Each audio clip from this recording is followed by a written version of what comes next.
Comics Plus, what is going on? My name is Akasan. Hope you're doing well. Hope you're doing swell. It's Monday morning or Monday afternoon, and I've given myself enough time that I decided that now is the time to go ahead and have the Thor Love and Thunder spoiler chat. I'm streaming now live on Twitch. Normally we kind of do a whole call-in thing, but those things get kind of long and winded, and also I'm broke, so I can't really afford that function at the moment. But I did kind of just want to have a simple discussion, and the chat will kind of kick in with their opinions on a movie, rate it, and what have you not. But I guess a lot of this will be more or less talking in detail about some of the things that I liked, which is only a little, and some of the things that I didn't like, which is a lot, of this particular movie. Now that I've had some time to really absorb it, I can go in a little bit harder on it with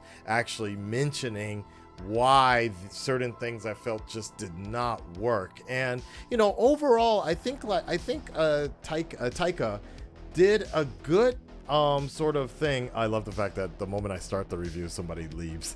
But later, Rusho.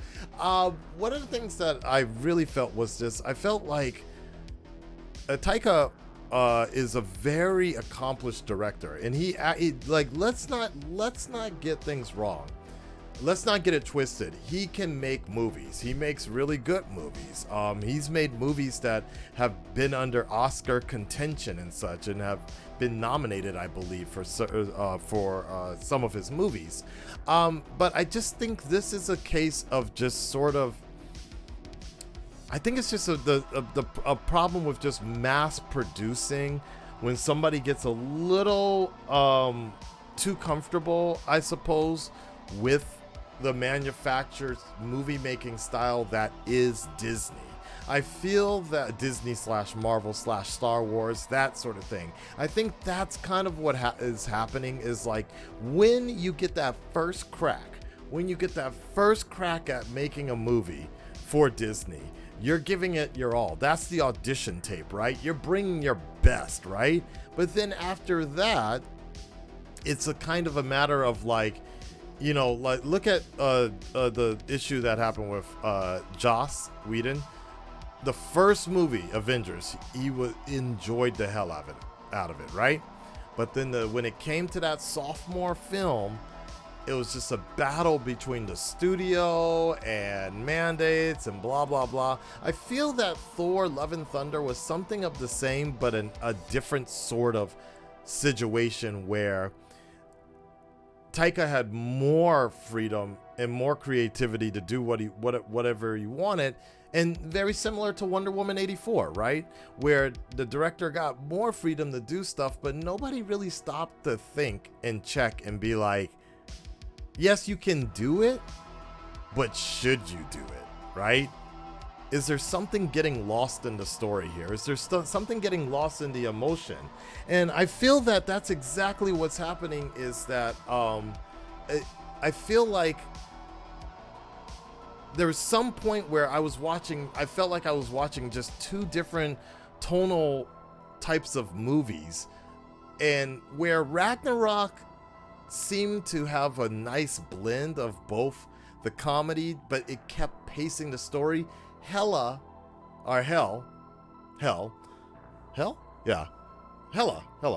she was never a comedic person, right? And she just kind of went through, but you feared her. You actually thought she was a threat.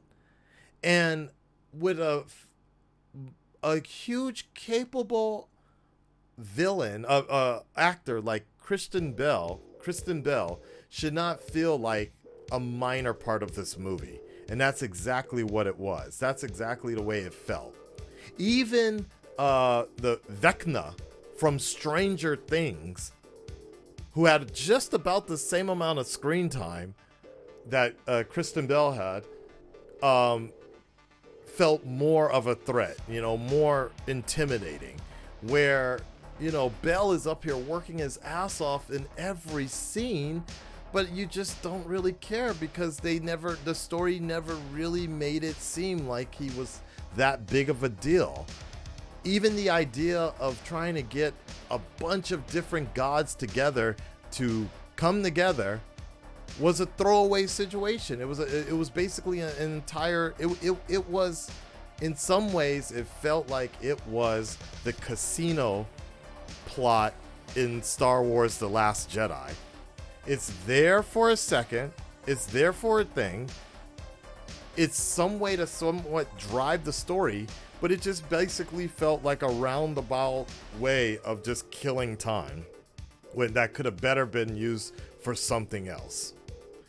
You know, Zeus is there. You have all the different gods around. You might have had a pantheon, the Panther god. I don't know. They never really got that deep into it. And I'm just thinking, like, if you're gonna spend all this time doing all this, like, you know, let it pay off. And yes, you can argue that the end credits scene with Hercules showing up is a reason, but I felt like it just wasn't really landing the target. It wasn't really, they weren't sticking with anything. When something got serious, 30 seconds later there'd be a joke, and so it never felt that serious. When I thought that Korg died, I thought that was a moment right there. Like, I actually legitimately felt sad, and I was like, wow. And they tried to build it up that way, but, you know, 10 seconds later, it's just a face now that's tied to the back of the head, and it's like, oh, okay, well, you just completely took that moment away from me. Again, spoilers, obviously we're doing a spoiler review. When Jane dies, I felt nothing. I felt nothing, you know, with this situation, because I felt like death has no meaning in this particular story. You know, they tried to play a massive catch up on all of us. You know, we haven't seen, I don't even remember the last time we actually saw Jane Foster really on screen, right? I think it was Thor 2. I honestly think it was just Thor 2, right? And, you know, they tried to do this massive catch up and make us believe that Thor really had this deep relationship with Jane Foster, and that may be so, but it never really felt like that. I think too much real time has gone on, has spread with you know, everything going on with Infinity War, Endgame, and all of this. It's like, well, you know, dude, like, it wasn't that big of a thing. I'd have more of a way of believing that, like, I don't even know if really Thor has, like, if Loki died a third time or fourth time, I might believe it a lot more. I might have had some sort of emotion to give, right? But it just doesn't really, it was pointless. And obviously at the first end credits, we see Jane coming back anyways, or kind of coming back. And, you know, that there's just, and then so that goes into my next sort of thing, was the sort of action, the comedy, the mix of the action and the comedy in the series was not mixing at all. Really bad pacing, very just disappointing. Guardians were essentially wasted. Everything that, and I mentioned this in the non-spoiler review, is that I feel like Taika forgot or has never really actually watched or paid attention to Infinity War and Endgame, as Thor's journey has definitely matured from a certain point. And where he was, I think Thor was at his best during Infinity War. I think he regressed a lot in Endgame, but for a particular reason, right? Because he was dealing with a very emotional pain that was reflecting on his body as well, right? And so then we at the end of Endgame, we see him kind of put that at somewhat of a closure, and he's trying to be his own man type of deal, right? And it just felt like they just really, like, Taika had no intention of really trying to explore that with the Guardians, and possibly because they realized that Thor was just going to be so overpowered that it wouldn't make sense anyways, right? I guess, right? But it feels like it definitely felt like a lost opportunity to have more interaction with the Guardians and Thor. And that, for me, that was the most exciting part of the movie, was the 5 to 10 minutes that the Guardians were in the movie. But I again, I felt like there were moments where Star-Lord and Thor could have had a better heart-to-heart, but it all just came out. It just came out like a joke, and I think that sort of set the tone to never be that good for the rest of the movie. The opening was great with Bell and showing his daughter dying like that. I thought that was great, but that's because Bell can act. He can make any poorly written scene look really good, right? What they do with him, the way they insert him in the rest of the story, that's all up to the director. That's all up to the editing. And that's where I felt like they just completely wasted him. Similar to the way Malekith was wasted in the Dark World in some sense, right? So, you know, so that's kind of where I felt was all the tonal shifts. You know, the introduction of eternity was like, what? Huh? You know, it felt like, it's really weird because, yeah, they wrote themselves into some kind of corner where it was just so weird that it's like you're kind of just making this a Thor story, but not really. But it's a Marvel movie, but it felt like there could have been much more to this. There could have been much more to this to open up whatever Kevin Feige has planned for the overall MCU story.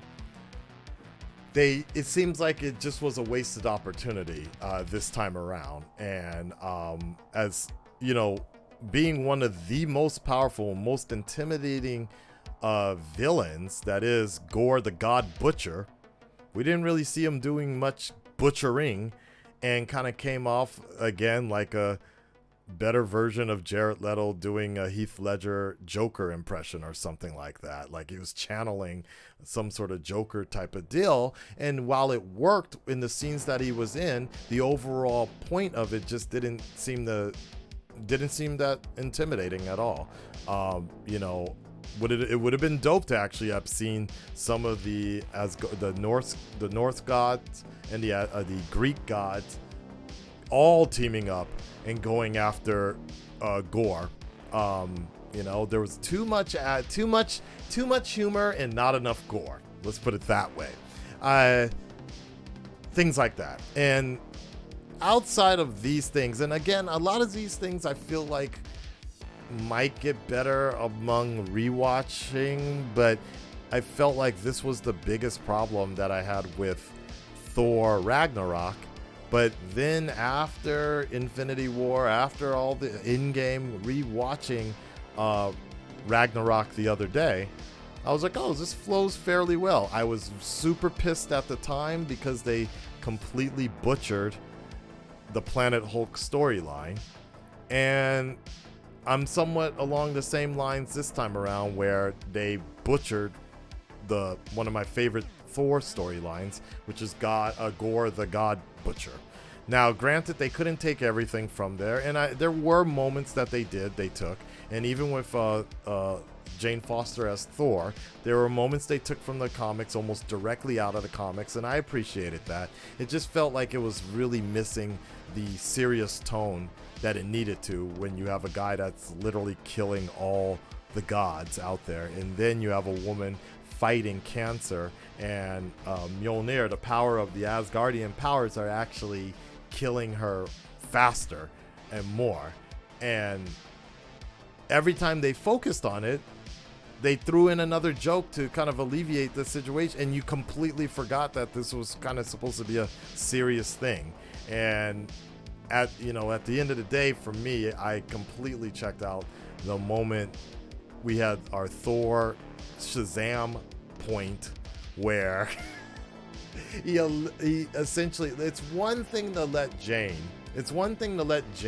have the powers of Thor, but when you start temporarily giving it to kids who claim that they couldn't fight to begin with, And then now everybody, you have mini Thors suddenly that know how to fight, and like, and it's not even Mjolnir. That I mean, that I get it. I get it. Mjolnir isn't the main issue, right? That he was using a Zeus Thunderbolt to enchant as an enchanting thing. I don't know. It totally took me out of the entire situation. I did like the fact that they did something new with Mjolnir. The fact that it could kind of explode and retract back. I thought that was pretty dope. You know, but that's kind of where I felt like it was just kind of a complete mess of pacing and a tonal shift of what you would expect. Very strange. Now, some of the things I did like. And then my last biggest thing was this overuse of VFX. And I'm not talking about actually setting up a scene. I'm talking about the overusage of just for scenes that you don't need it. There was no reason that Jane Foster needed to pop her helmet on while walking with Thor. And then because of that, her bobblehead moving around was one of the worst scenes I've ever seen, because obviously that helmet is not real. So you have an underpaid VFX artist struggling to make that 11th hour deadline of getting the rotoscoping and getting the helmet to look somewhat real and believable, because, you know, Portman is shaking her head around. It's not necessary. You don't need to do it. The same reason why you don't need Thor to suddenly teleport down. He sees the other Thor and decides to put on a mask, his helmet, just for one scene, one or two. It's unnecessary. There's no reason. There was nothing cool about it. It wasn't interesting. It served no point to the purpose. Am I wrong? Stop pushing these underpaid VFX artists to get all these scenes done if it doesn't really serve a purpose to the story. Let them focus on something else and make sure those things look good. You didn't need Heimdall's. That's a whole nother thing. The sudden interest, because I'm pretty damn sure there was no sort of introduction of Heimdall's kid in Ragnarok or something like that. But the introduction of Heimdall doing some sort of Force ghost face thing, it was unnecessary. You could just easily just have him doing it the same way Heimdall did it in Thor Ragnarok or so. I guess the idea was they were trying to show that Heimdall's son has somewhat of the power, but can't figure out how to use it exactly the right way, I guess. But it was unnecessary. It was really unnecessary, I believe. The goats. Actually, funny enough, I loved the goats. The goat part was really funny in the beginning. Then it again, them setting up probably one of the better scenes was Thor and Jane Foster talking about how they give a shit to each other, or they care for each other, right? They want to reconcile and things like that, and the whole thing about cancer. And it's like, all right, look, and here comes the color is getting washed out. Everything's becoming black and white, and you have these goats making that sound again. It was funny, but at the same time, it's like, well, damn, you just shifted like the whole tone where we could have still kept it going. Let's keep it serious, right? I just didn't even care toward the end, because so many things were not like plot holes and not making much of any concept of sense, and my sense of disbelief just got thrown out the window, and I just stopped caring all the time. And I hate the fact that I felt that way about a Thor film, because for me personally, Thor is my favorite Avenger. Most of his movies have been great. I loved the first one and the second one, and the tone that they were going with, I thought was great. But whatever, man. Whatever. The Stormbreaker sentient sort of having relationship type of that. Stop. Just stop. Let's stop. And then finally, there's so many things that like, so now again, and this was one of the reasons I'm like, so Taika completely forgot in Infinity War the whole thing about going to Neverland, whatever, where Tyrion was these weapons, these god killing weapons, or these kings type of weapons would drive somebody mad if they grab it, right? If they, like, these weapons are just too powerful.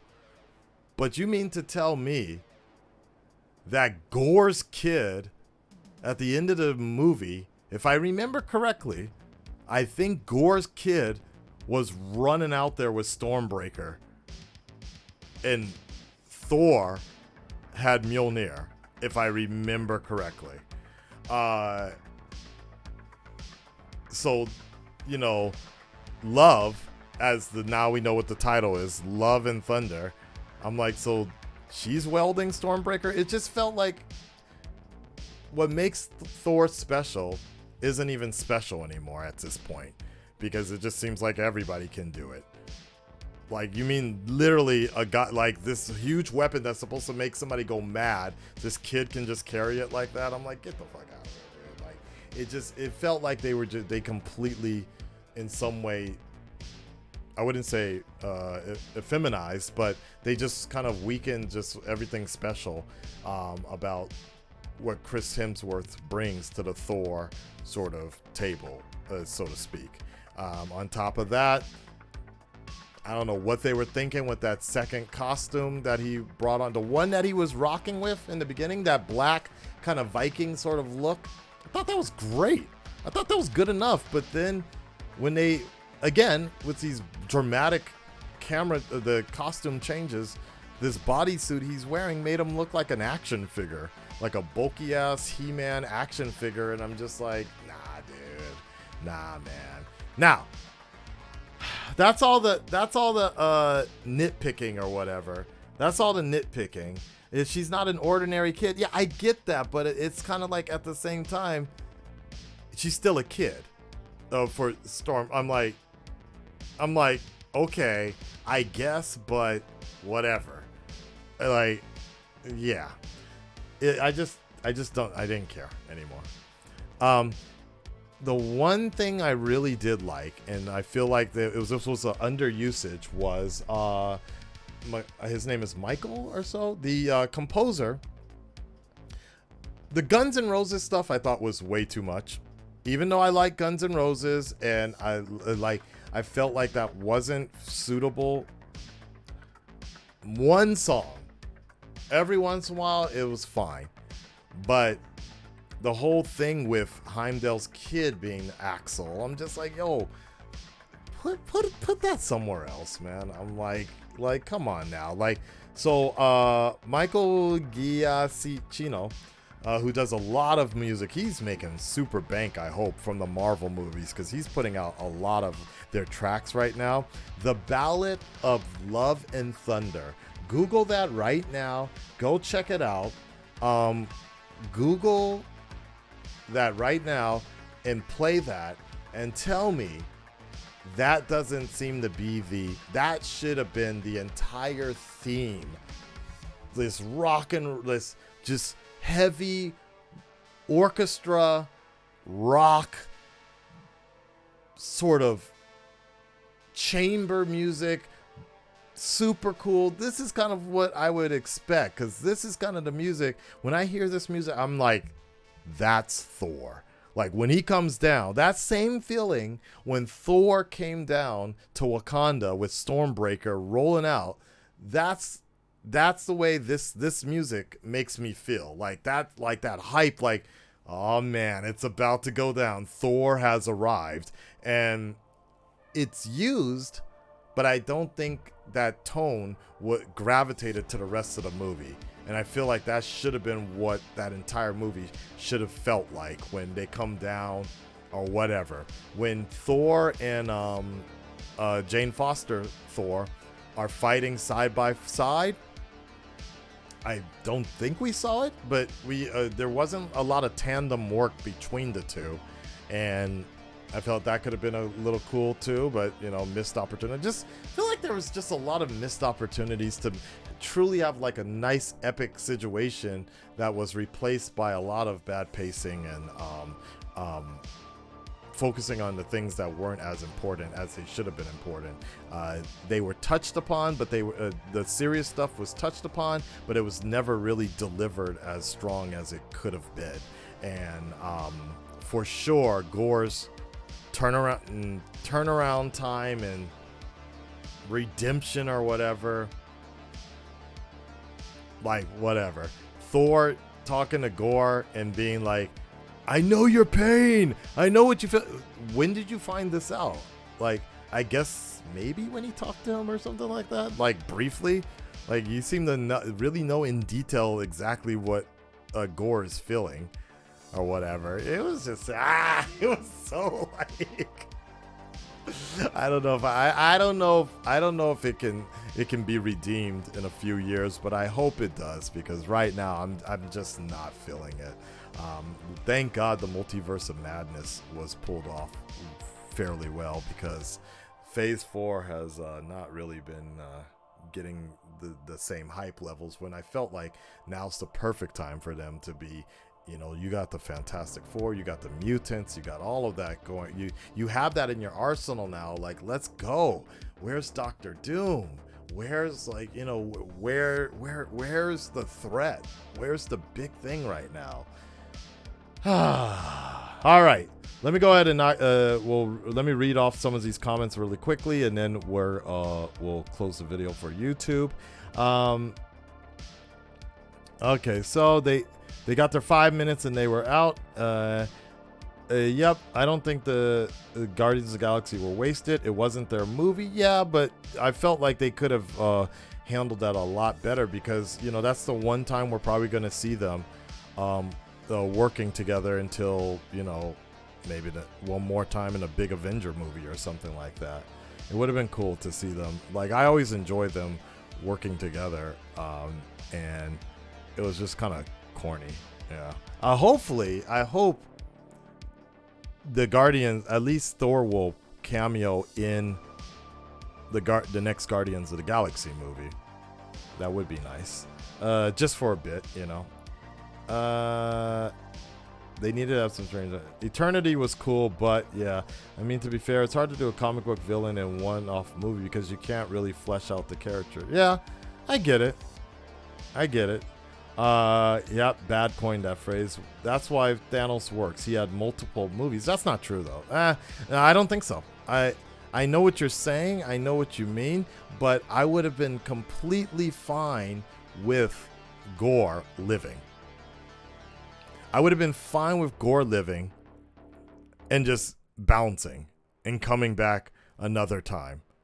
Like, you didn't have to kill him off. Like, he didn't need that resolution like that. I would have been fine with him, or even him having a pseudo type of death. I will say they also wasted the whole thing with I know they can't have symbiotes, but the design, they could have had a more comic accurate design, and I think that would have added more to the because otherwise he just kind of looked like a albino monk or something.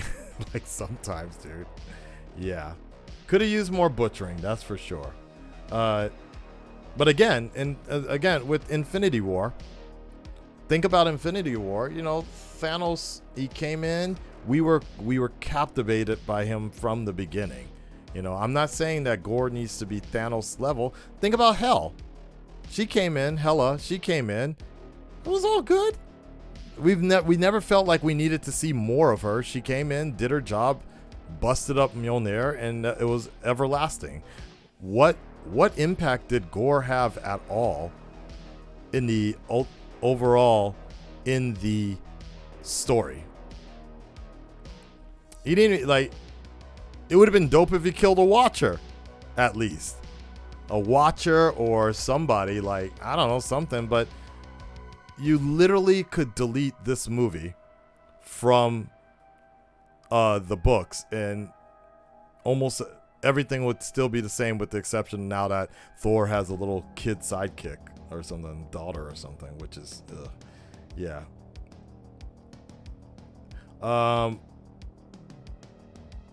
Was it me, or did Heimdall look really small in the pod? Scary, yeah. I thought Idris Elba was Jack. Yeah, part of it was a little convoluted with everyone can have the power of Thor now. Yeah, it was so goofy, dude. But why does Mjolnir come together when Jane gets near it, but it didn't come together in Ragnarok for Thor?